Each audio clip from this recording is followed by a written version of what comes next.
What's up guys, Nick Rapazzi here and welcome to the Paradise C6 YouTube channel. Today we're going to be working on the Corvette. We're going to be taking the entire turbo kit off and we're going to be heat wrapping it with this titanium heat wrap. I got 2 rolls of 50, I want to say it's by 2 inch. So we're going to pull the turbo off, downpipe off. We're going to end up wrapping the manifolds itself, the downpipe. I want to try and go as far back on the downpipe as I can, but I'm not going to do like the lower part where it's like extremely low on the car just in case it rips and starts pulling it all off. I'd rather it just not have any ground contact because the downpipe in the center part is kind of low. It shouldn't be a problem, but just in case it is, I'm not going to wrap it that far. But we'll get all this stuff off, wrap it, put it back together, and then we're pretty much good to go. And as I'm doing it, I have to tighten up the trans tunnel brace, put the rear end stuff on. Since the fuel pump and there's no issues with anything, I can put back all of this stuff and prepare to have the car completely back together and on its own feet. This intercooler stuff, I'm honestly thinking I'm just gonna leave it here and tow this to John's. So this way we can get all this done properly, get all the angles that we need, have it welded up properly, get the blow-off valve welded on, and then put all the vacuum lines and turbo lines on. So it's pretty simple. I'm gonna put you guys into a time lapse. We'll pull all this stuff apart, and then I'll explain the process of actually heat wrapping this stuff with this titanium stuff. So let's get to it.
All right guys, so we had some major leaks. Apparently, we never even fully welded this V-band on, and I went to go weld it, started welding, realized I have no gas. So filling in the little pinholes and welding on that is gonna have to wait till tomorrow when I can bring it to the shop and use it and get some gas. And I'm gonna see if I can get some gas, a new tank as well. But there was on the crossover, where is it? There's a tiny pinhole. There's a pinhole right there, and there's one more right here. You can see that pinhole right there. So we're gonna take these to work tomorrow, get these welded up properly, and we will heat wrap them tomorrow. With that being said, we're gonna move on to the other stuff and get ready to start putting the rear end back on and tidying up a little bit of things going on around here. I do have the battery on a tender because this thing just keeps killing it. So hopefully this charges it up. We can get all the heat wrap and everything on tomorrow and have this thing all put together and ready to roll. So I'm gonna get to putting this whole back end on, taking the exhaust on and getting that torque tube plate put in that's underneath, and we will get this all buttoned up and ready for the headers to go back in tomorrow. And I do have to come in, so I'm definitely gonna have to get some sort of gas, or hopefully they're open tomorrow. And remember when we cut this out, so I'm gonna cut a little bit more out, and then I'm gonna weld a plate in to join these back together and give it the strength that the frame needs and had before. We just had to cut this out to get the downpipe to fit and all the stuff that we made to fit in this tiny ass hole. So let me put you guys down. I'm gonna go underneath, take that exhaust off, and get ready to tighten down all the bolts on the torque tube cover, and then move to the rear end.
so we have the entire rear end put back in. Everything's good to go.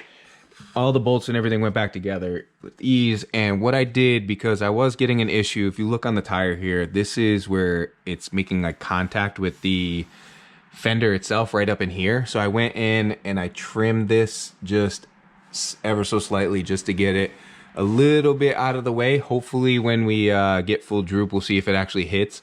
But the biggest reason why this is happening, because I don't have this car lowered or anything like that, is it's just on stock base model leaf springs. I don't know if you can see it in there, but that's the right there. That's the mono leaf that's going across, and it's super soft. So anytime I'm on the highway or anything, or hitting any bumps, this thing's jumping up into here.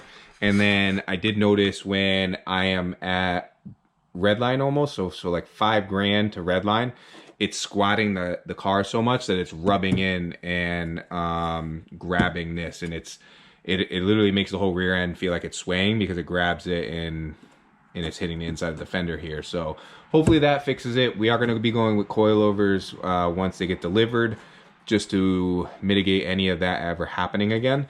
But battery's still charging. That's not even fully charged yet.